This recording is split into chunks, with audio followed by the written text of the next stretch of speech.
오늘 살펴볼 것들은 레딧이라고 하는 미국의 사이트가 있습니다.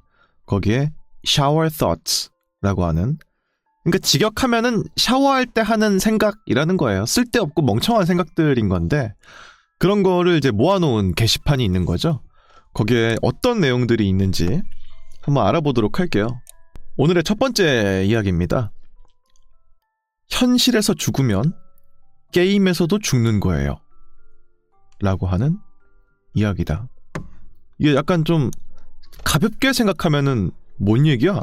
당연한 거 아니야? 싶은데 결국은 플레이어인 내가 현실에서 사망을 하게 되면은 게임 속에 있는 캐릭터도 다시는 로그인 할 수가 없으니까 죽는 거나 마찬가지다 라는 얘기네요.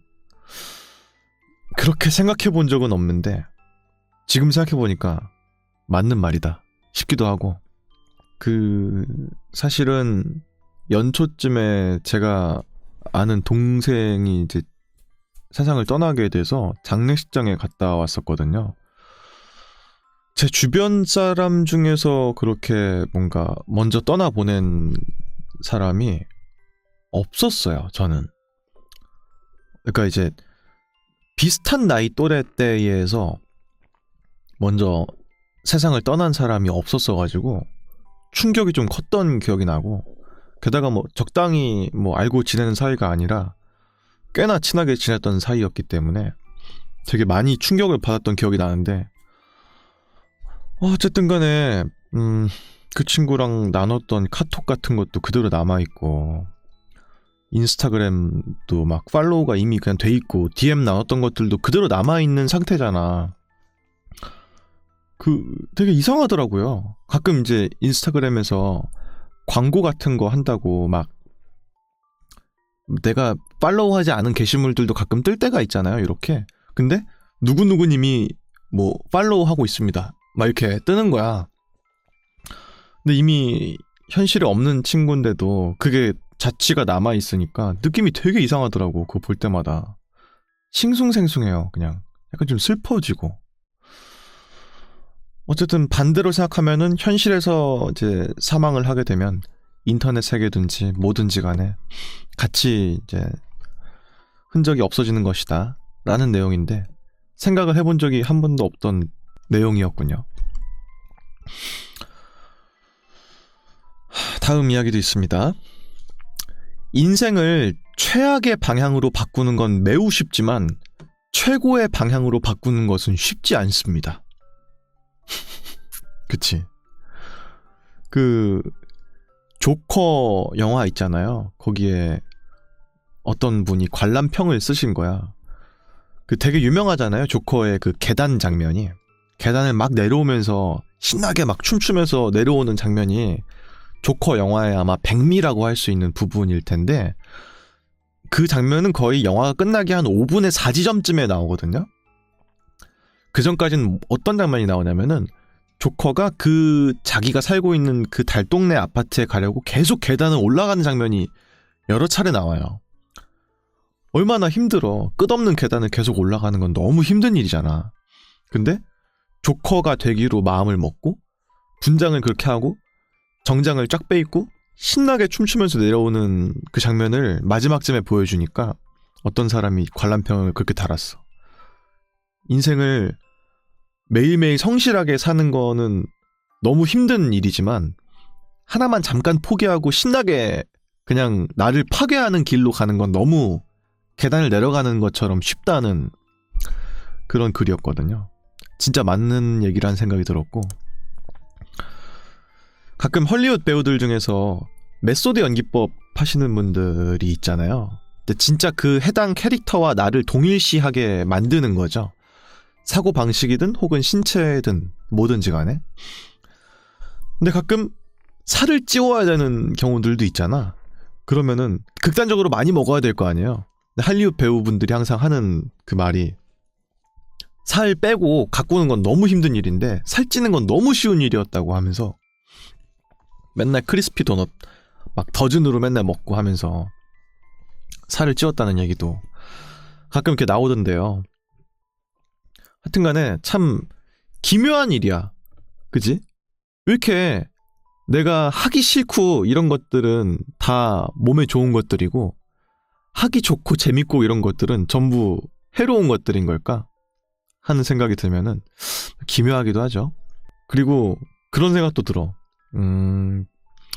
이 요즘에 좀 약간 유행어처럼 도는 것 중에서 우리나라에 이제 MBTI가 많이 퍼져 있다 보니까 너 T야? 막 이거 있잖아. 공감을 잘 안 하고 개인주의적인 사람이 있으면은 너 T냐고 묻잖아. F가 공감형이니까 F의 반대인 T냐고 묻는 거죠. 뭐 팩트 같은 거는 사실 별로 중요하지 않다는 생각이 그럴 때 드는 거예요.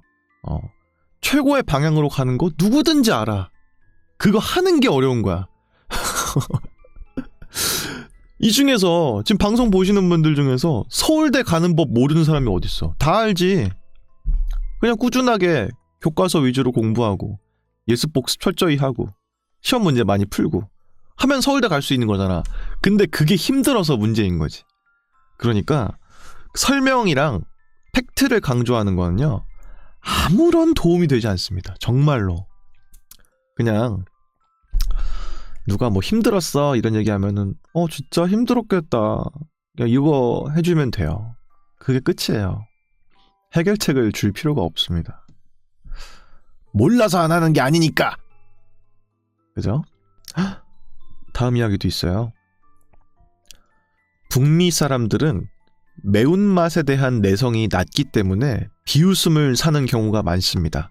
근데 단맛에 대한 내성이 높기 때문에 칭찬받는 경우는 드물다. 그러네. 그러니까 매운 거를 잘 먹는다.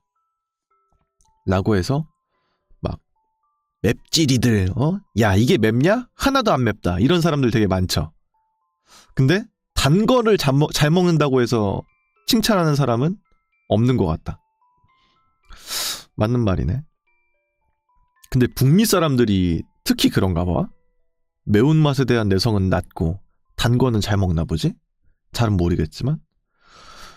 근데 저도 지금은 이제 미군 부대 안에 있는 카페에서 일하고 있지 않습니까? 기가 막혀요. 이 사람들 시럽 추가하는 거 양 보시면 기가 막혀. 기겁해. 난리도 아니야. 우리나라에서 먹는 그 단 음료들 있잖아요. 충분히 달죠. 그치? 먹었을 때. 당연히 달지. 석학들이 머리를 맞대고 어떻게 하면 제일 맛있게 먹을 수 있을까 하면서 만든 건데 단 음료는 충분히 달단 말이야. 무조건 추가해. 걷다가 카라멜 드리즐 더 넣어주시고 뭐 해주시고 하면서 계속 추가해. 깜짝 놀라요 진짜.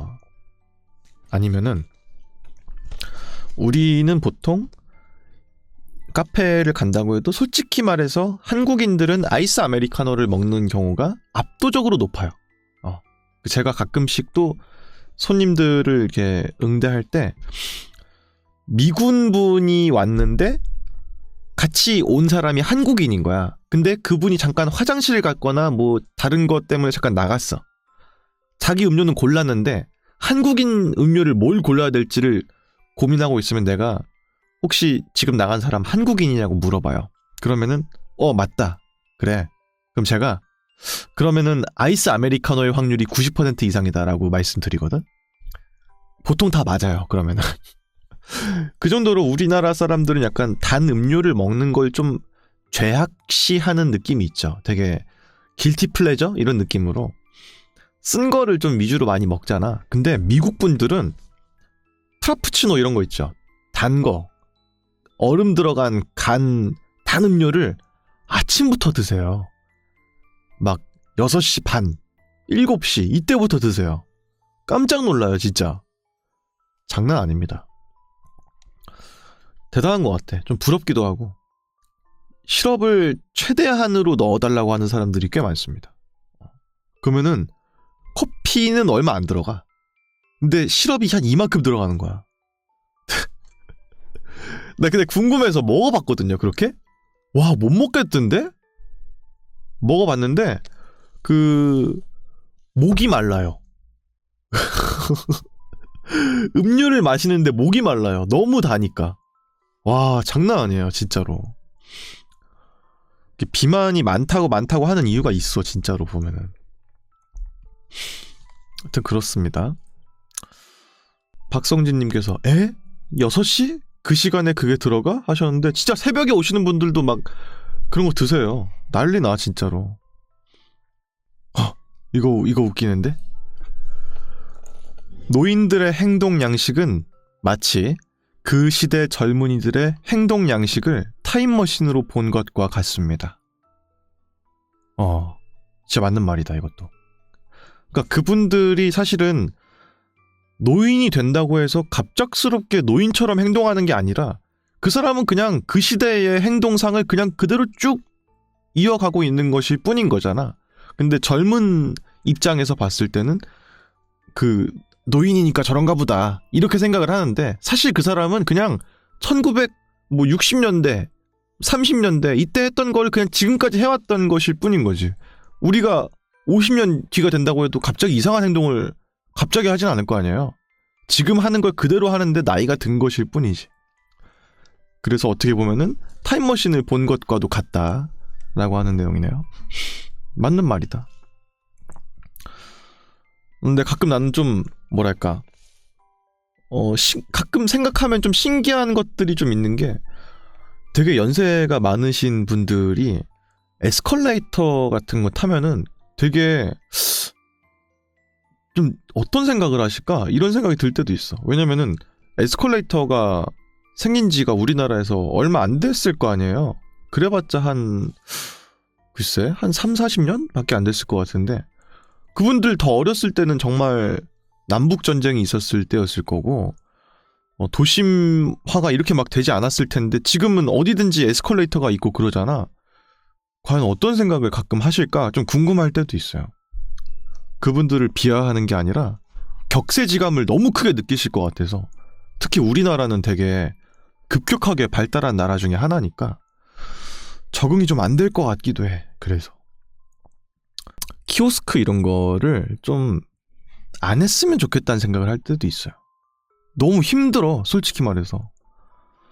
키오스크 같은 거가 가끔 젊은 나도 헷갈리고 안 될 때가 있는데 나이 드신 분들은 더 힘들 거 아니에요? 근데 요즘 추세들은 점원들을 다 없애고 키오스크를 늘리고 있잖아. 그렇게 하는 게 맞나 싶을 때가 있어요, 가끔씩. 우리나라는 그걸 따라가지 못하면은 그냥 뒤쳐져야 돼, 그냥. 스마트폰이나 뭐 이런 것들도 그렇고.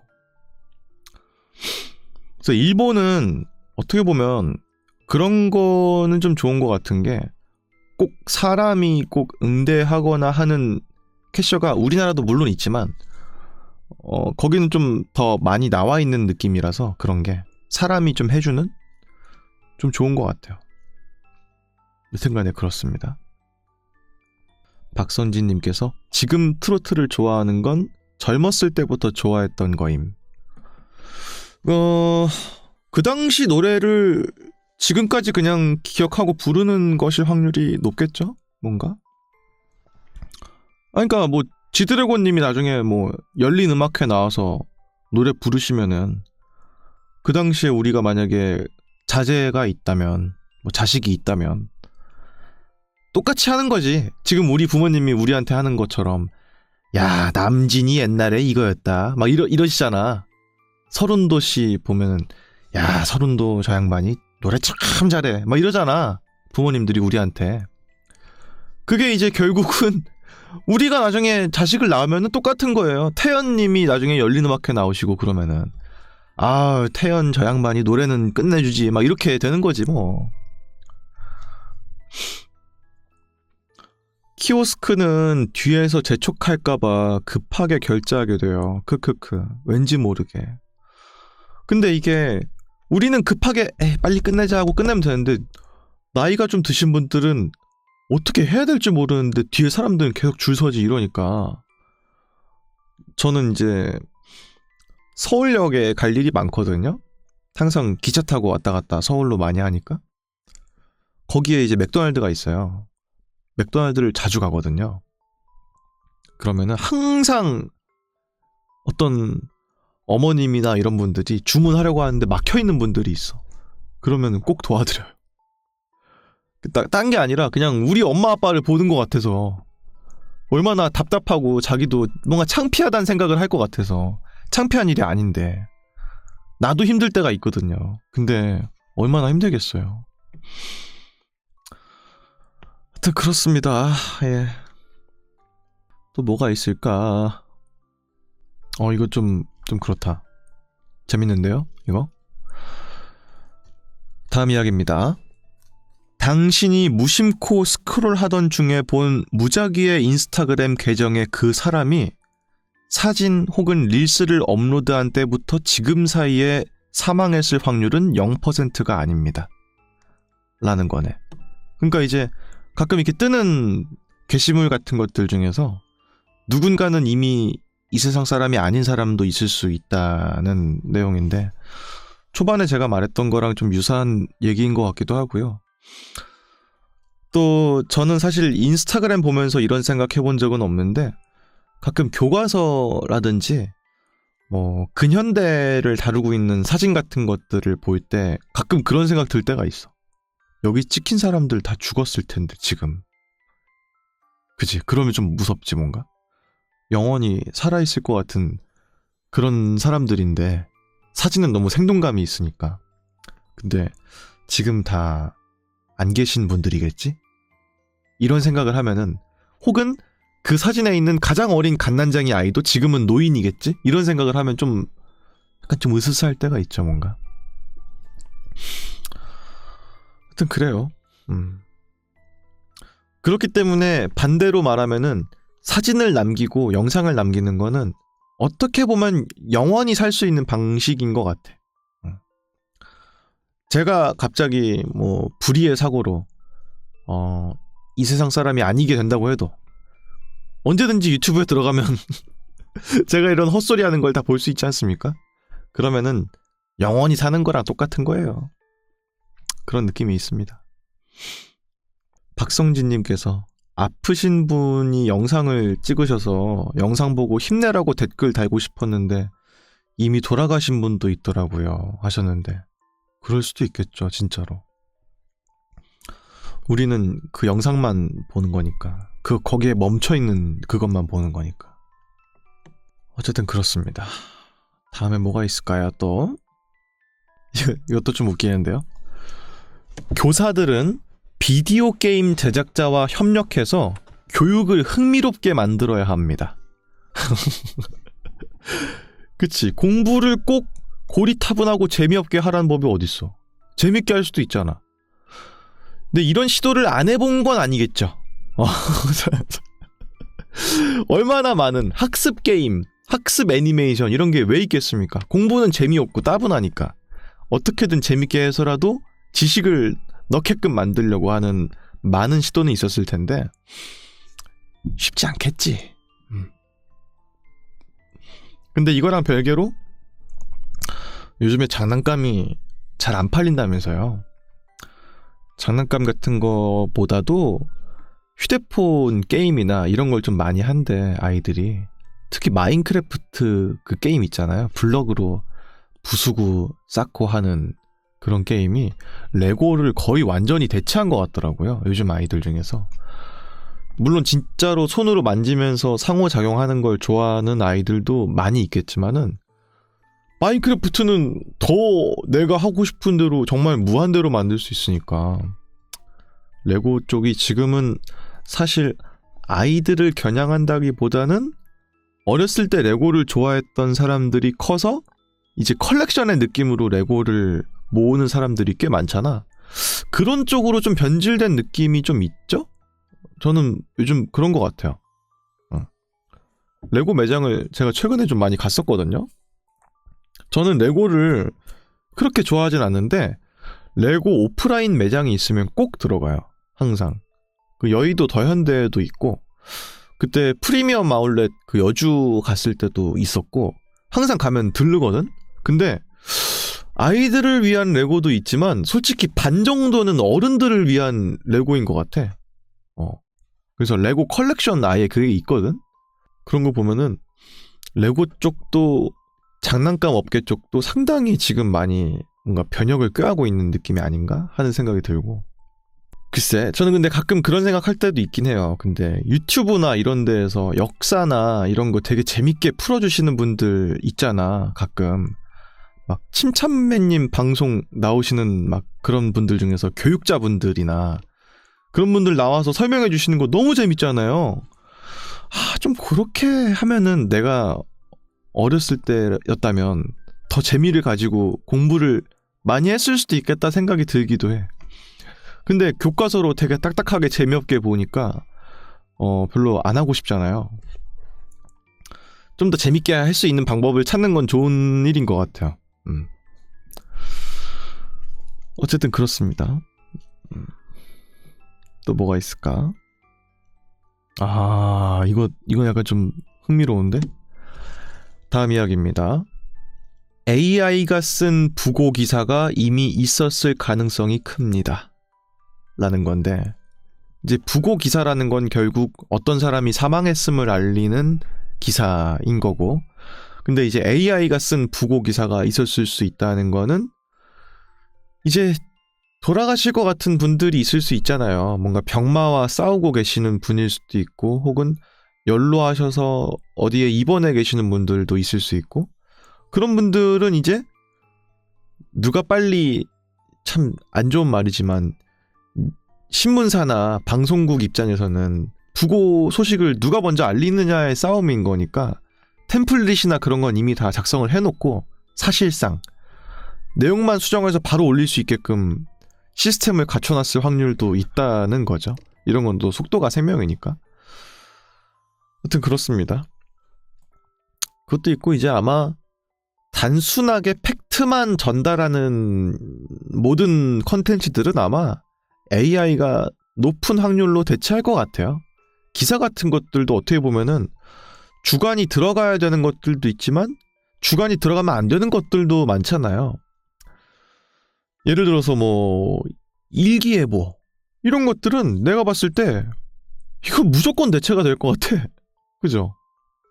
왜냐면은 결국은 데이터로 쌓여있는 것들을 인간이 이제 갈무리를 해서 결국은 이제 캐스터분을 통해서 이제 결국은 나오는 건데, 물론 기상캐스터가 없어질 것 같진 않거든요. 근데 뭔가 네이버나 이런데 날씨 막 이런 것들은 그냥 때 되면 자동으로 취합해서 올리게끔 AI가 안 할 거란 생각이 들지 않아. 무조건 될 것 같아. 이제 AI 관련된 얘기는 진짜 끝도 없이 할 수 있을 것 같은데, 저는 근데 이런 생각을 해요. 매번 이제 말씀드렸던 것 같은데, 사람의 터치가 들어가고 안 들어가고는 생각 이상으로 큽니다. 실력 자체는 AI가 좋다고 해도 사람이 하느냐 안 하느냐는 큰 차이야. AI가 하는 거에 사람은 그렇게 크게 관심을 많이 가지는 것 같진 않아요. 네. 마음을 움직이는 건 AI가 해줄 수 없어. 그래서 뭐 아나운서나 뭐 이런 것도 사라질 것이다. 왜냐면 결국 발음 좋고 이런 건 솔직히 기계가 더 좋을 수밖에 없잖아. 게다가 실수도 안 할 거고. 그래서 아나운서도 AI가 대체하지 않을까, 뭐 이런 말들을 많이 했던 것 같은데, 제가 봤을 때는 아나운서 절대 대체 안 돼. 사람이 기계가 알려주는 뉴스, 9시 뉴스를 보고 싶을까? 절대요. 물론 그런 메이저 말고 마이너들은 다 대체가 될 것 같은데, 메이저한 건 절대 안 바뀔 거라 저는 감히 생각합니다. 성우 같은 것들도 마찬가지. 오디오북 같은 거나 뭐 사전적인 읽기만 하는 것들은 대체가 되겠지만 연기나 그런 것들은 절대 대체되지 않을 거라 생각해요. 어쩔 수가 없어. 그림 같은 것들도 AI가 지금 꽤 잘 그리잖아요. 근데 AI가 그린 그림은 고평가를 받을 수가 없어. 어쩔 수 없이. 결국은 아티스트를 좋아하는 이유는 사람들이 그 사람의 작업물도 물론 있겠지만 그 사람이 어떤 배경으로 살아왔고 이런 참신한 시도를 했는가가 주란 말이야. 결국은 인간이 인간 외적인 무언가에 도달했을 때 사람들은 경탄을 보내는 거지, 그냥 대뜸 잘하는 거? 근데 기계가 만든 잘하는 거야? 그거에다 감동을 절대 할 수 없어, 사람은. 저는 그렇게 생각해요, 개인적으로. 사실 모델이나 이런 거나 뭐 미소녀 이런 AI들 되게 많잖아, 짤 같은 거. 그거에 사랑에 빠지진 않잖아요. 잘생기고 예쁘네 이런 생각은 들지만 사람이 아니니까. 결국은 사람은 이렇게 어려운 걸 해냈네? 에서 감동을 받는 거지, 그냥 딱 나온 걸로는 감동받지 않는 것 같아요. 그러니까 이제 아이돌들이 추앙받고 그러는 거야. 그렇게 생긴 사람이 없으니까. 얼마나 힘든 건지 알잖아. 그렇게 생긴 게. 불가능하잖아. 장원영 씨, 차은우 씨. 우리가 경탄을 왜 보냅니까? 그들보다 잘생기고 예쁜 AI는 있을 수 있어. 하지만 그게 얼마나 힘든지를 아니까 그렇게 생기는 게, 그래서 우리가 좋아하는 게 아닐까요? 그런 분들을. 그런 생각이 있어요. 이것도 웃긴다. 공연을 보는 것은 사무직 직원이 스프레드시트를 작성하는 것을 보는 것과 같습니다. 라는 건데, 결국은 이제 아티스트가 나와서 공연을 하는 거는 그 사람의 본업을 하는 걸 우리가 보는 거인 거잖아. 그게 만약에 사무직 직원이면 사무직 직원이 어떤 일을 하는지를 우리가 보고 있는 거랑 똑같은 거란 뜻인 거죠. 어떻게 보면 맞는 말이네. 약간 분야는 다르지만 작동 원리도 많이 다르고 약간 좀 다르다고 생각합니다. 근데 이거는 겉으로 보기엔 좀 그렇게 보이기도 하는데, 옛날에 스윙스님 제가 말씀드린 적이 있죠. 스윙스님께서 예술과 퍼포먼스의 차이랑 이런 걸 설명해 주시면서 왜 예술이 어려운가에 대한 얘기를 하신 적이 있었거든요. 이것도 AI랑 거의 유사한 얘기인 거야. 사람은 누군가 앞에서 내가 가지고 있는 걸 보여주는 걸 되게 두려워해. 실수하면 쪽팔리니까. 잘못할 수도 있잖아. 그리고 아무리 유명한 사람이어도, 아무리 유명하고 쌓아놓은 게 많은 사람이어도 그날 연기 개판 치면 그냥 끝나는 거예요. 그 사람의 어떤 쌓아 올린 모든 업적들이. 제가 굉장히 존경하고 좋아하는 성우님도 성우 수업 하실 때 그런 말씀 하신 적이 있어요. 정말 유명하신 분이거든요. 너네들은 지금 내 입장이 부럽니? 이렇게 하시는 거야. 그래서 당연히 부럽죠. 인지도도 있고 얼마나 사람들이 많이 추앙합니까? 그랬는데 그 선생님이, 나는 매일마다 녹음실에 가서 내가 나라는 걸 증명해야 돼. 어제의 나보다도 잘해야 되고, 평균을 치는 것만으로도 이미 무던하게 노력을 하는 거잖아, 그분들은. 그러니까 부러워할 게 없다. 너네의 그 입장을 지금 아마추어로서 실수를 해도 용납이 되고 그런 것들을 최대한 즐겨라. 그러면서 여러 가지 시도 같은 것도 많이 해보고 겁내지 말고, 그런 말씀을 하신 적이 있었거든. 그러니까 예술가가 힘든 건 결국 증명을 해내야 된다는 거야. 증명을 해내야 될 순간에. 노래 백날 잘해도 라이브 때 못하면 그런 아예 말이 있죠. 스튜디오 가수라는 말이 있어. 스튜디오에 들어가면 깡패인데 라이브는 개 못해. 그러면은 가수로 쳐주질 않거든, 솔직히. 좋아하는 사람들도. 그런 느낌인 거지, 뭔가. 최근에 어떤 아이돌도 그것 때문에 욕 많이 먹었지 않습니까? 라이브를 너무 못해서. 가수인데, 예쁘고 춤 잘 추고 다 알겠는데 가수의 본질은 노래 아니니? 근데 노래를 그렇게 못한다고? 이러면서 욕 엄청 먹지 않았나요? 여튼간에 그래서 증명을 해내야 된다는 거, 그리고 한순간의 실수로 내가 나락으로 빠질 수 있는 거, 그걸 내가 라이브로 보여준다는 거. 사람들은 그래서 어떻게 보면은 줄다리기를 보고 있는 거야. 줄다리기의 현장을. 저 사람이 떨어지면 그냥 죽는 그 현장을 보면서 아슬아슬하게 해내는 걸 보면서 박수를 보내는 거죠. 그런 거랑 사무직 직원이 스프레드시트를 작성하는 거랑은 좀 다르겠죠. 근데 어떻게 보면은 자기 일을 그냥 하는 걸 누군가가 보는 거고 돈을 내고 우리가 그런다는 점에서 사무직 직원이 엑셀을 작성하는 걸 보고 박수를 보내는 거랑 같다는 생각을 하면은 좀 신박하네요. 다음 또 뭐가 있을까? 이거 좀 약간 좀 슬픈데? 다음 이야기도 있습니다. 몇 년이 지나서야 마지막 순간이라는 걸 깨닫는 경우가 너무나 많습니다. 라는 이야기인데 이건 좀 생각을 좀 많이 하게 된다. 그죠? 이런 유사한 내용을 인스타그램에서 봤던 것 같아. 가끔 이제 되게 쓸데없는 영상 같은 거 막 보다 보면은 가끔 이런 헛소리 같은 거가 막 있을 때가 있잖아. 그 중에 하나가 부모님과 자식에 대한 얘기였거든. 부모님이 당신을 마지막으로 업어줬던 때가 있었을 것이다. 막 그런 거 있잖아. 생각해보니까 그런 거예요.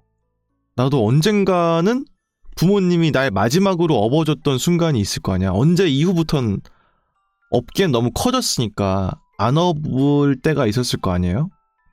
좀 신기하더라고. 그때는 마지막이란 걸 몰랐을 거 아니에요? 나도 그렇고 부모님도 그렇고.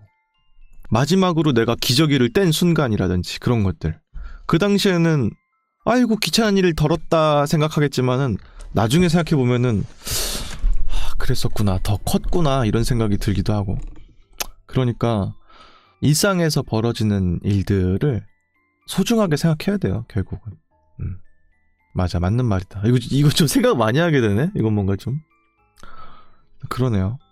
마지막일 거란 생각을 못하고 끝낸 일들을 잠깐 떠올려 보니까 생각이 좀 많아진다. 여기 또 비슷한 내용이 또 밑에 있네. 당신은 자라면서 술래잡기, 숨바꼭질 또는 다른 아이들의 게임을 마지막으로 하게 될 것이라고 생각할 것입니다. 근데 당신은 부모가 되어서 다시 플레이하게 될 거란 것은 깨닫지 못합니다. 그러니까 이게 뭐랄까, 우리도 술래잡기랑 숨바꼭질을 했던 때가 있을 거 아니에요. 언젠가는 마지막이었겠지 그게. 나는 초등학교 한 4학년쯤이었던 것 같아. 그지? 그게 이제 일평생 마지막 숨바꼭질이랑 술래잡기라고 생각하고 살겠지만 언젠가 자식을 낳게 되면 그때 자식이랑 또 한 번 하게 된다는 얘기네요. 참 그렇다. 생각을 좀 많이 하게 되네, 이건 좀. 다음 이야기도 있습니다. 우리는 온라인 양식상에서 출생 연도를 고를 때 더 아래로 스크롤을 하면서 매년 몇 밀리초씩 더 시간을 낭비하고 있습니다. 그치? 그러니까 이제 매년마다 더 늘어나는 거죠. 낭비하는 시간이. 주르륵 주르륵 주르륵. 1990 몇 년 이렇게 하면서 내리는 시간이 점점 늘어나는 거죠. 저는 뭐랄까, 나이가 30살입니다만 솔직히 살면서 나이를 체감하고 살 일은 별로 없잖아요. 왜냐면 나는 매일같이 내 얼굴을 보고 거울을 보고 했기 때문에 늙어간다는 생각도 잘 안 하고 그냥 뭐 잘 모르겠는데, 솔직히 말해서 가끔 인터넷 회원 가입하거나 할 때 내 생년월일을 입력해야 돼서 스크롤 내릴 때가 있잖아요. 끝도 없이 내려가는 거야 이제. 1995년까지 가는 게 너무 오래 걸리는 거예요. 그때쯤에 내가 나이를 먹고 있구나라는 생각을 좀 많이 드는 것 같아요. 그 전까지는 좀 잘 안 하다가. 근데 가끔 어떤 좀 공채 같은 거 낼 때요, 가끔 어떤 때들은 그런 단순하게 스크롤하는 게 아니라 달력을 일일이 클릭해야 될 때가 있거든요. 이렇게. 그래서 월 단위로 넘겨가지고 뒤로 가야 될 때도 있어. 한참 눌러야 돼가지고 이때도 많이 느꼈던 것 같아요. 그때도 나 나이 많이 먹었구나 라고. 아루네님께서 아직 나이를 덜 먹은 겁니다 크크 하셨는데 다 똑같아요. 에? 아루네님 뭐 90살이에요? 아니잖아요. 다 똑같은 거예요. 제가 항상 나이 얘기하면은 뭐 40이면은 뭐 생각 달라집니다. 50이면 생각 달라집니다. 뭐 이러는데 똑같아. 그런 스탠스면 내가 한마디도 할 수가 없어. 상대적인 거기 때문에 그거는 제가 아까 말했죠. T의 순간은 중요하지 않다고. 아마 그때 없으셨을 것 같은데 진실과 팩트를 말하는 건 중요하지 않아요. 공감이 더 중요한 겁니다. 진실은 아무 도움이 되지 않아 원래. 아니 건강하게 사는 법 누가 몰라요? 다 알아요. 퇴근하고 운동하고 닭가슴살, 단백질 위주로 먹고 탄수화물 줄이고 물 많이 마시고 다 알지. 하는 게 힘들어서 그렇지. 그러니까 팩트를 자꾸 들이대지 마세요. 팩트는 중요하지 않습니다. 어쨌든 그렇고요. 다음 이야기도 있는데요. 항공교통관제사는요. 아마도 셰익스피어의 배우보다도 로미오와 줄리엣이라는 단어를 더 많이 말할 겁니다. 라는 추측입니다. 이제 무슨 뜻이냐면은 교신할 때 쓰는 알파벳 용어는 좀 다르잖아요. 이제 알파 막 뭐 이런 거 있지 않나? 브라보, 찰리, 델타 막 이런 거 있잖아. 그런 거에서 아마 로미오랑 줄리엣인가? 그럴걸? 아마? 그래서 그런 거 같아. J가 줄리엣으로 있고 뭐 R이 로미오든지 뭐 그런 거겠죠? 생각을 안 해봤는데 실제로 그렇겠다. 군대 가면 보통 다 배우거든요. 근데 군대 가도 모르는 사람들은 몰라. 근데 통신 쪽을 조금이라도 써야 되는 사람들은 다 익혀야 되거든요. 이런 교신 용어들을. 옛날엔 다 외웠는데 지금은 다 까먹었어. 이게 왜냐면은 이거를 쓰는 게 좀 공감이 안 되잖아요. 이거 그냥 알파벳을 쓰면 되는데 왜 굳이 그렇게? 막 이렇게 하잖아. 왜냐면은 수신 감도가 떨어질 때가 많기 때문에 그래요. 감도가 그렇게 뚜렷하게 좋지 않을 수가 있기 때문에 혼용돼서 쓰일 수 있는 것들을 최대한 피하기 위해서 그렇게 하는 거예요. 예를 들어서 숫자를 만약에 읽어야 돼요. 그러면은 3과 4는 발음이 비슷하죠. 그래서 그런 거예요. 그래서 하나, 둘, 3, 넷, 5, 6, 7, 8, 9, 0 이라고 숫자는 그렇게 읽죠. 보통. 알파벳은 아까 제가 말씀드린 대로 A는 알파고요. B는 브라보, C는 찰리, D는 델타, E는 에코, F는 팍스트롯, G는 골프, H는 호텔, I는 인디아, J는 줄리엣, 맞네요, 줄리엣, K는 킬로, L은 리마, M은 마이크, N은 노벤버, O는 오스카, P는 파파, Q는 퀘벡, R은 로미오, S는 시에라, T는 탱고, U는 유니폼, V는 빅터, W는 위스키, X는 엑스레이, Y는 양키, J는 줄루입니다. 이거 실제로 다 쓰는 거예요, 군대에서는.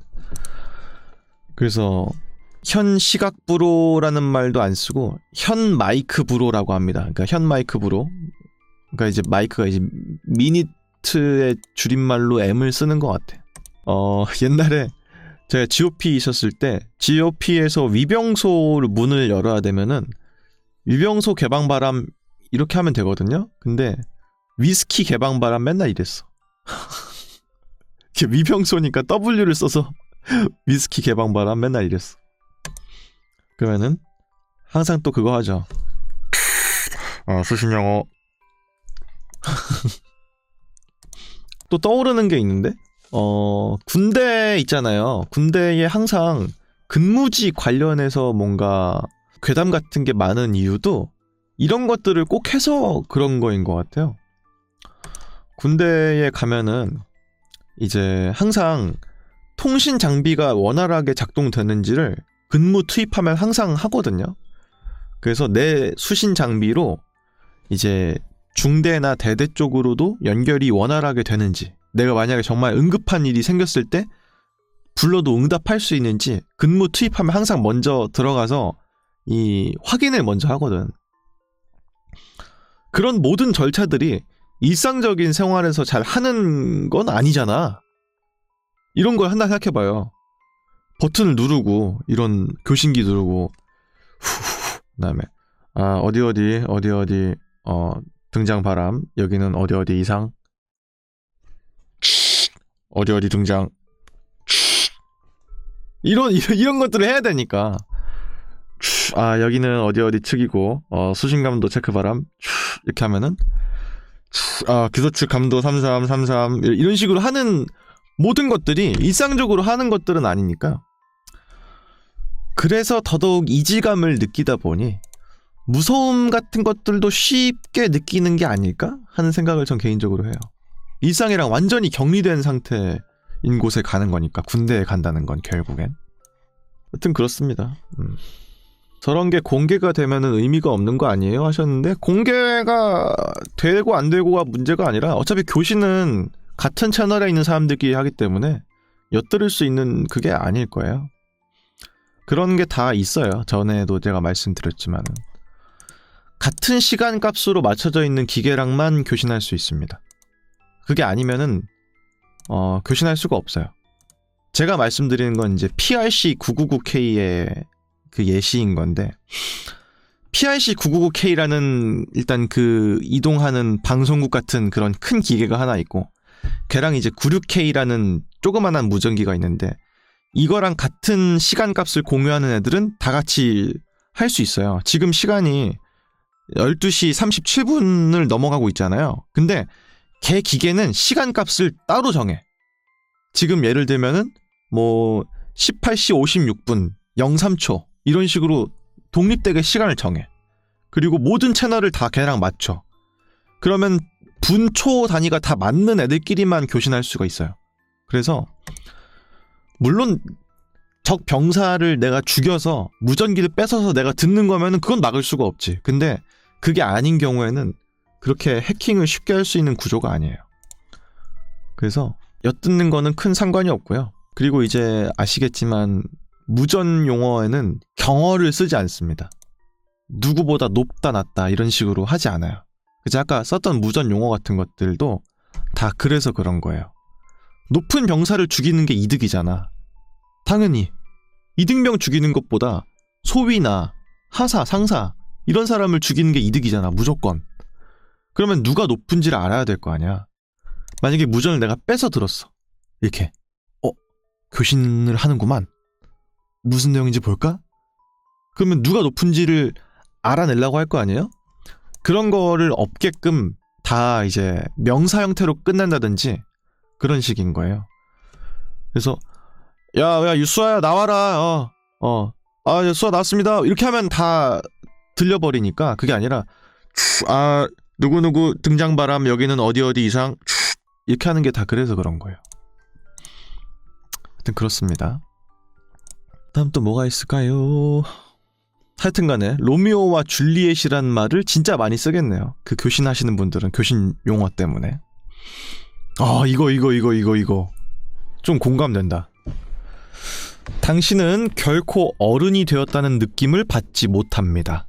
그저 주변 사람들보다 나이가 들면서 조금 더 현명해질 뿐입니다. 라는 건데 이거 진짜 공감되는 게 제가 똑똑하다는 게 아니에요.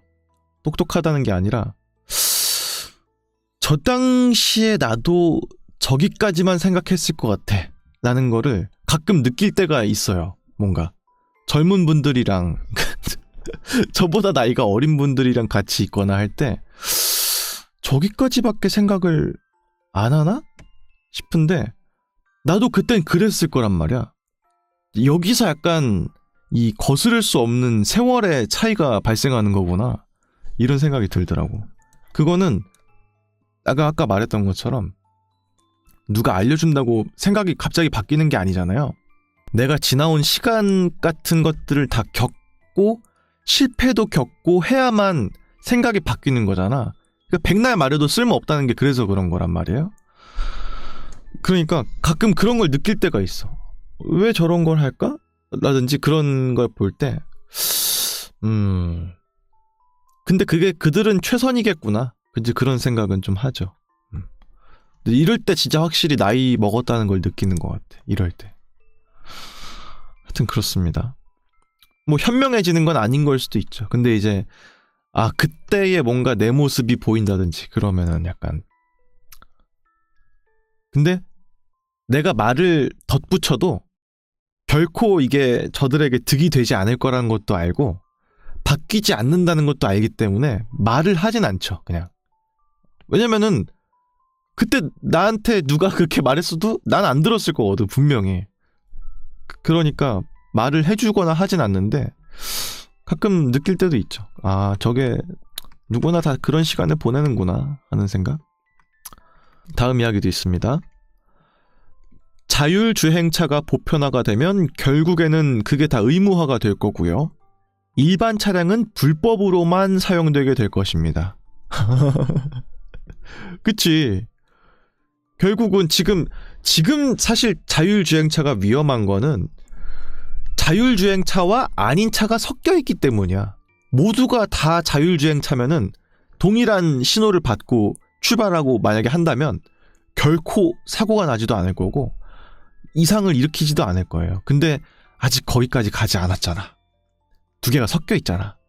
다분히 인간적인 판단을 하는 차도 있고 다분히 기계적인 사고를 하는 차도 있다 보니까 이게 두 개가 맞물리면서 사고가 발생하는 거란 말이에요.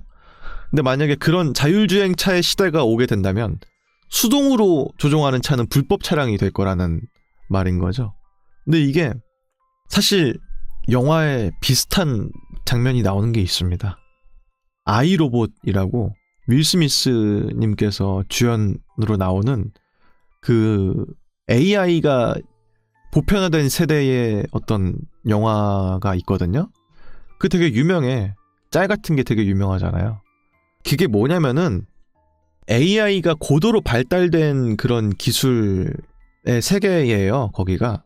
그래서 가사 일 같은 걸 도와주는 AI 로봇들이 대량으로 이렇게 생산돼서 막 저렴한 가격에 팔리고 있는 그런 시대인데 어느 날에 AI 하나가 살인을 일으켰어. 근데 살인을 일으키면 원래 안 되거든? 로봇 3원칙에 따르면 1, 2, 3원칙 전부 다 로봇은 절대 인간을 해칠 수 없다라는 게 다 조건인데 그 세 개를 다 위반한 로봇이 나온 거야. 갑자기. 그것도 가사를 돕는 로봇이 그런 변종의 일을 일으키니까 비상 초비상이잖아. 그럼 정말 AI가 인간을 지배할 수도 있는 세상이 올 수도 있으니까 그거를 쫓는 거에 대한 내용이에요. 형사가 왜 그런 일을 저질렀는지에 대해서. 거기에 윌 스미스가 이륜 오토바이였나? 그런 거를 조종하는 장면이 나오거든? 근데 주변 인물들이 너 미쳤냐고, 어떻게 자동차를 수동으로 조종할 수 있냐, 막 이런 식의 얘기를 하거든? 그럴 수도 있겠죠, 언젠가는. 근데 개인적으로 자율주행의 시대는 위험할 수 있지만 난 와야 된다 생각합니다. 예. 인간의 판단력은 뭐랄까 되게 기계적인 그런 반응이나 이런 거는 따라갈 수가 없으니까. 솔직히 저도 운전을 하고 다니지만은 위험하다 생각될 때가 되게 많아요. 예. 나도 내가 운전할 때 위험할 때도 있고 그러다 보니까. 왜냐면 막 새벽에 운전해야 되고 막 그러니까 나도 모르게 반응 속도가 좀 느릴 때가 있어. 그래서 제가 새벽에는 좀 운전을 빨리 안 하거든요. 내가 자신이 없는 거야. 속도를 한 80, 90 내는데 뭔가 길고양이가 나오든 뭐 고라니가 나오든 뭐가 됐든 간에 내가 적당하게 피할 수 있을까? 못 피할 것 같아. 그래서 내가 빨리 안 달려, 새벽에. 무조건 50, 60 정도로밖에 안 달리거든요. 그게 막 새벽 4시 막 이때니까 당연히 느릴 수밖에 없지, 사람이. 그런 걸 좀 생각해보면은 자율주행의 시대가 나는 오는 게 좋다고 생각해요, 개인적으로. 여튼 그렇습니다. 다음 이야기도 있습니다. 지옥은 종종 지하에 있는 것처럼 묘사가 되는데 우리가 죽은 사람을 땅에 묻기 때문입니다. 라는 건데 이거 난 맞다고 봐. 물론 어떤 땅에 묻는 게 쉽지 않은 환경인 곳들은 이제 풍장이라든지 해가지고 땅에 묻지 않는 경우들도 있겠지만 대다수는 우리는 땅에다 묻었잖아요. 모든 인류가. 가능만 하다면. 그러다 보니까 땅으로 간다는 생각을 많이 했던 것 같고, 죽으면 사람이 혹은 죽으면 하늘로 올라간다는 식의 생각도 많이 했던 것 같고, 그런 것들이 나는 장래의 과정이랑 연결이 돼 있다고 봐요. 뭔가 사람을 태워서 뭔가 수습하는 그런 문화권에서는 아마 천국으로 간다, 하늘로 올라간다는 생각을 많이 했을 것 같고, 땅에 묻는다라고 했던 곳들은 대부분 지옥이나 이런 곳이 있다고 믿었을 것 같아. 이거는 나는 개인적으로 유래가 깊은 아이디어가 아닐까? 이런 생각을 합니다. 또 뭐가 있을까요? 이거 웃기는데요? 다음 이야기도 있습니다. 우리 모두는 로봇의 목소리가 어떤 소리일지에 대한 개념과 함께 자랐습니다. 하지만 AI가 발전한 방식 덕분에 실제로 로봇을 만나면 정확히 사람의 목소리와 똑같은 소리를 내게 됩니다. 라는 건데, 그치? 옛날에는 우리가 로봇이라고 하면은 어떤 소리를 낼 것인가에 대한 어떤 스테레오타입의 그게 있잖아요. 인간 시대의 끝이 도래했다. 막 이런 거 있잖아. 하하하하 이렇게 웃을 것 같고, 로봇들은. 근데 그거랑 정반대로 지금 챗 GPT가 말하는 거 들어보면은 전혀 로봇 같지가 않잖아. 안녕하세요. 오늘은 무엇을 도와드릴까요? 이렇게 말하잖아. 되게 사람보다 사람같이. 진짜 그러네요. 이것도 약간 미래의 사람들이 보면은 되게 웃길 것 같아. 가끔 우리 막 1920년대에 미래화 해가지고 미래에는 이런 모습일 것입니다 해가지고 막 일러스트 같은 거 있잖아. 막 하늘을 날아다니면서 편지를 배달하는 우편 배달부 막 이런 거. 지금 보면 웃기잖아요. 이메일을 보내면 되는데 우편 배달부가 편지를 빨리 나눠주겠다고 하늘을 날아다닐 필요가 아예 없는 시대잖아. 그런 느낌으로 로봇 목소리가 옛날에는 하하하하 인간 시대의 끝이 도래했다 막 이럴 거라고 생각했대 라는 거를 미래의 사람들이 보면 좀 웃길 것 같아요. 그러네 이것도 진짜. 웃긴다. 또 뭐가 있을까요? 이거 최악이야. 이거 오늘 읽은 것 중에 최악입니다. 어딘가에 당신이 눕게 될 관을 위한 목재가 자라는 나무가 있을 겁니다. 내가 언젠가 사망을 하게 되면은 관에 들어가지 않겠습니까? 그 관을 위해서 자라고 있는 나무가 어딘가에 있을 것이다 라는 건데, 너무 팩트네? 너무 팩트라 기분 나쁘다 이거. 그죠? 참 좀 그렇다. 근데 뭐랄까, 최근에 저저번 주쯤인가? 저희 외할머니가 돌아가셔서 장례식장에 갔다 왔는데요. 좀 너무한 것 같다는 생각이 드는 게, 뭐랄까, 아시겠지만 그 수의 같은 거 있지 않습니까? 돌아가시게 되면은 고인이 입고 가실 옷 같은 것도 다 정하잖아요. 근데 가격 차이가 너무 심하게 크게 나는 거예요. 그것도 있고 관의 어떤 나무의 소재 같은 것들도 다 정할 수가 있는 그런 건데, 너무 좀 그렇더라. 약간 사람 마음을 가지고 뭔가 장사를 하는 느낌이랄까? 그러니까 이게 아무리 다 알잖아요. 사람이 돌아가신 분한테 아무리 좋은 옷을 입혀드려도 큰 의미가 없다는 건 다들 아는 건데, 그게 또 다르잖아요. 또 그래도 가시는 길에 또 좋은 옷을 입혀드리면 더 좋지 않을까? 이런 생각을 또 하게 되고, 사람이다 보니까 그걸로 뭔가 장사하는 느낌이 들어서 좀 기분이 좀 좋진 않았어요. 왜냐면 또 이제 결국은 요즘 장례식들은 전부 다 화장을 하니까 곧 있으면 또 태울 옷들인 건데, 결국은 그건데도 이제 돈을 막 비싸게 부르는 그런 걸 보니까 좀 그렇더라.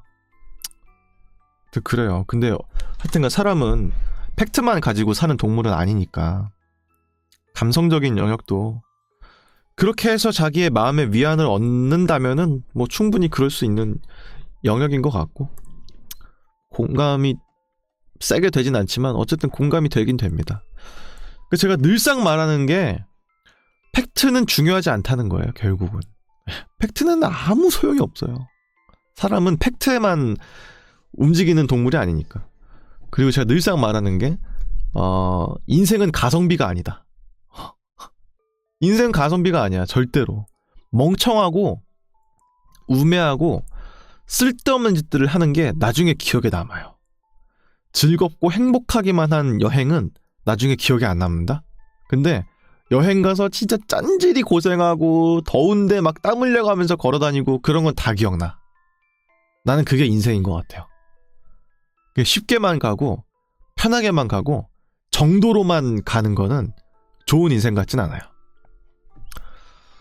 하여튼 그렇습니다. 또 뭐가 있을까요? 이거 웃긴다 이거. 다음 이야기도 있습니다. 만약 모든 사람에게 문 손잡이가 더럽다는 이유로 만지지 말라고 말한다면 아무도 만지고 싶어하지 않는 그 문 손잡이가 실제로 가장 깨끗한 부분일 수도 있습니다. 라는 건데, 이제 손잡이는 사람들이 많이 잡으니까 더럽다는 생각을 하잖아. 사실 모두가 그런 생각을 하면 아무도 손잡이를 안 만지니까 오히려 깨끗할 수도 있다는 그런 내용인데요. 사실 이거는 공감이 되진 않거든요. 근데 유사한 예시로 내가 공감이 되는 건 뭐냐면은 항상 뉴스나 어디 무슨 리빙 프로그램 이런 거 있죠. 여기에 맨날 뺀질나게 나오는 예시가 화장실 변기보다 더 더러웠다는 예시거든? 나는 그게 맨날 궁금한 거야. 도대체 화장실 변기의 어디를 말하는 걸까? 내가 봤을 때 변기 안쪽을 말하는 것 같진 않아. 생각했을 때 뭔가 사람이 앉는 그 시트 부분이거나 아니면 진짜 변기 그 자체이거나 변기 손잡이이거나 그럴 것 같은데 생각보다 덜 더러운 곳들 아니에요? 거기는? 더럽기가 힘들지 않나? 그지? 결국은 살이 닿는 거지 화장실이라고 무조건 더러운 곳은 아니잖아. 그러다 보니까 맨날 손에 세균이 화장실 변기보다 많았네. 이 핸드폰에 있는 화면에 어떤 그런 게 화장실 변기보다 세균이 많았네. 이런 얘기 맨날 나오잖아. 나는 화장실 변기가 제일 깨끗한 곳일 것 같아. 그러니까 의외로 안 더러운 곳일 것 같다는 거예요. 제 생각은. 변기니까 더러울 거란 생각을 다들 하지만 의외로 변기는 깨끗할 수도 있어. 의외로. 여튼 그렇습니다. 웃긴다. 그죠? 이거 웃기는데? 남자가 침대 옆에 티슈나 로션을 두면 의심스러워 보일 수 있습니다. 이건 약간 좀 무흐한 얘기일 수도 있는데 저는 비염이 있거든요. 비염이 있어서 항상 이 휴지가 있어야 돼요. 저는 왜냐면은 세수를 하고 나오거나 하면은 무조건 코가 막히거든요. 무조건 막혀, 무조건. 근데 보통 자기 전에는 세수를 하고 오니까 코가 항상 막혀 있잖아. 그래서 휴지가 항상 원룸 살 때나 이럴 때는 누워있는데 옆에 휴지가 있었거든요. 근데 보통 친구들이거나 막 오면은 야 뭐야 휴지 뭐야 이거 하면서 맨날 왜 침대 옆에 휴지가 있어? 막 이런단 말이야 맨날 애들이. 나는 그냥 아무 생각이 없었는데 하여튼 그랬고 또 로션은 아니지만 핸드크림 같은 건 항상 이제 이런 거는 있습니다. 그래서 저는 손이 되게 잘 트거든요. 겨울에. 이게 뭐랄까 좀 습관이 잘 안 들어서 핸드크림 바르는 습관이 손이 좀 이렇게 되게 거칠어져요. 그리고 제가 또 바리스타로 일하다 보니까 물 만질 일이 되게 많아서 손이 되게 거치거든. 항상 로션 같은 게 여기도 있고 저쪽에도 있고 한단 말이에요. 다분히 의심스러워 보일 수도 있는 그런 것이겠죠. 약간 좀 웃긴 밈처럼 된 것 같아서 좀 재밌기도 해요. 남자가 사는 방에 책상 근처에 휴지가 있다 하면 되게 이상하게 보잖아. 웃겨. 이건 좀 약간 좀 가슴에 좀 와닿는데? 오늘 좀 생각 좀 깊게 하게 된다. 오늘 방송. 알려지지 않은 예술가의 걸작이 얼마나 역사 속으로 사라졌을지 상상해보세요. 그런 예술 작품은 존재했다는 사실조차 알 수 없게 될 겁니다. 라는 얘기입니다. 대부분의 어떤 예술 작품들이나 그런 것들이 실제로 그 사람이 살아있는 동안에 영예를 누린 경우는 사실 몇 없잖아요. 보통 사후에 재발견이 되는 경우들이 되게 많고, 그러다 보니까. 근데 이게 어쩔 수가 없는 게, 결국 사람은 그림만 보고 마음에 들고 하는 게 아니라, 아까도 이제 말씀드렸지만은 그 사람이 어떤 배경을 가지고 있는 상태에서 이런 그림을 만들었는지가 더 주된 포인트이기 때문에 더더욱 그런 것 같아요. 그래서 고흐나 이런 분들도 생전에는 물감 살 돈도 없어가지고 동생한테 돈 빌려가지고 물감 사서 그림 그리고 막 그러셨다고 하시잖아. 그런 걸 보면은 그리고 만약에 고흐라는 그분께서 귀를 자르지 않았더라면 지금까지 이름이 기억될 그런 예술가로 남을 수 있었을까? 라는 생각이 들기도 하고, 그런 기행적인 부분들이 우리를 더 매료시키는 느낌도 있잖아. 물론 약간 도시전설에 가까운 이야기라고는 하지만 자기가 그린 그림이랑 이 귀의 그림이 뭔가 맞지 않아서 본인 귀를 잘랐다라고 하는 게 도시전설처럼 있지 않습니까? 그런 게 있으니까 이 사람은 진짜 예술에 미친 사람인가 보다 하다 보니 더더욱이 뭔가 고평가가 되는 느낌도 있지 않습니까, 결국은? 그래서 그렇게 뒤늦게 발견된 사람들도 있고 재평가를 다시 받는 사람들도 있지만 결국은 아무도 모르는 거야. 이 결정론적인 얘기거든요. 제가 어떤 연예인들이나 그런 분들이 TV 나와가지고 자기 힘들었던 얘기 하면서 결국은 이겨내고 지금 이 자리에서 인터뷰를 하게끔까지 된 얘기들을 안 좋아하는 이유가 있는 게, 그 사람은 어쨌든 간에 성공을 해서 그 자리에 나오게 된 거예요. 아무도 실패한 사람들의 얘기를 듣고 싶어 하지 않잖아. 아무도. 그래서 나는 그 연예인들이 나와서 TV 나와가지고 저도 되게 힘든 시간이 있었고요, 안 해본 아르바이트가 없고요, 막 이런 식으로 하는 거가 좋은 의도로 하는 말인 것도 알겠고 거기서 희망을 얻는 사람들도 공감은 되는데 난 위험하다고 생각해. 왜냐면은 저도 성우를 준비한 지가 지금 한 8년째가 되는데 성우 된 분들은 정말 손에 꼽고요, 안 된 분들은 훨씬 많아요. 제가 아는 분들 중에서. 그 중에서 더 이상 성우 공부 안 하는 분들도 꽤 많고 하다 보니까 위험한 거야. 아무도 조용하게 역사의 뒤안길로 사라진 사람들은 말을 듣지 않거든요. 아무도 귀 기울이지 않거든. 누구도. 그래서 위험한 거예요. 그거는 그 사람이 결국은 성공했기 때문에 들을 수 있는 성공담인 겁니다. 결국은. 연예인들이 나와서 하는 말들은. 거기서 내 인생의 희망을 걷다 걸면 안 되는 거야. 그러니까. 언젠가 되지 않을까라고 생각하게 되잖아. 그런 것들을 보면은. 나도 지금 힘든 시기를 겪고 있지만 언젠가 저들처럼 되지 않을까? 저들도 그랬으니까 라고 반대로 생각을 하는데, 그건 성공한 사람의 얘기이기 때문에 너무 다 내 얘기인 것처럼 받아들이면 위험하다고 생각합니다. 어쨌든 그래요. 그 모든 것들이 결국은 성공하기 위해서는 마케팅적인 포인트도 있을 수 있고 뭐가 됐든 간에 아주 복합적인 이유로 한 끗 차이의 운인 것 같아요. 제가 봤을 때는. 저도 옛날에 성우 선생님한테 얘기 들었던 게 있는데, 어떤 되게 유명한 배역이 있었어요.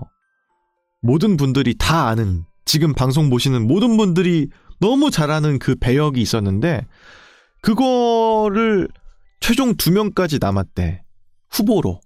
근데 우리나라에서 그렇게 기대되던 작품이 아니었기 때문에 누가 하든 큰 상관은 없었나 봐요. 근데 이제 그건 이제 방송국 입장이고 본인들 입장에서는 내 역할로 만들고 싶을 거 아니야. 그래서 엄청 노력했는데 결국은 이분이 다른 스케줄이 있어가지고 그걸 안 하게 되시고 다른 분이 그 배역을 갖게 되신 거예요. 근데 그분이 그 작품을 통해서 거의 반등을 하게 된 거야. 그래서 그거 보면서 아 진짜 한 끗 차이구나 그런 생각이 들기도 하고, 특히나 배역 같은 것들이나 그런 거는 솔직히 누가 해도 그 정도는 다 하니까 어느 정도의 궤도에 올라 있는 사람이라면 누가 해도 이상하지 않잖아요. 그러다 보니 더더욱 이런 한 끗 차이로 인생이 바뀌는 일들이 많아지는 것 같아요. 그분의 대표작이 그 캐릭터거든요. 결국은 지금까지도 약간 생각을 달리 해보면은 정말 정반대의 인생을 살게 됐을 수도 있는 얘기가 되는 거죠. 어쨌든 그렇습니다. 이건 또 어떤 생각을 이렇게 하길래 이런 생각을 하게 된 걸까? 다음 이야기도 있습니다. 별을 올려다볼 때요. 그 별을 올려다보고 있는 외계인과도 의도치 않게 눈을 마주칠 수도 있습니다. 그러니까 내가 이제 밤하늘에 별을 조그만한 그 별을 볼 때가 있을 거 아닙니까? 그럼 그 별에도 외계인이 있을 수도 있잖아. 물론 육안으로 보이진 않지만. 근데 같은 순간에 나랑 눈이 마주치고 있을 수도 있다는 거지. 저기 살고 있는 그 외계인은 우리 지구 쪽 별을 보면서 야, 저 별은 왜 이렇게 파랄까? 이러면서 보고 있는데 사실은 서로가 모를 뿐 눈이 마주치고 있는 순간일 수도 있다는 얘기죠. 아루네님께서 망상 오지구요 점점점 하시는데 자, 망상이 아니고 이런 게 갬성이에요. 예, 갬성 아시겠죠? 아까부터 팩트 하시는데 팩트는 제가 늘상 말씀드리지만 중요하지 않습니다. 팩트 좋아하시면은 이런 컨텐츠를 보시면 안 돼요. 다음 이야기도 있습니다. 어떤 사람들에게는 무덤이 그들이 소유할 수 있는 유일한 재산입니다. 토지적인 부분이랄까 아니면은 뭐 어떤 뭐가 됐든 간에 가진 게 많이 없는 사람도 있을 수 있잖아요. 뭐 저도 그렇습니다만 그런 사람한테는 나중에 유일하게 남아있는 재산이랄까 그런 걸로 요청할 수 있거나 소리를 낼 수 있는 게 자신의 무덤인 사람도 있을 수 있다는 그런 얘기네요. 너무 슬프다.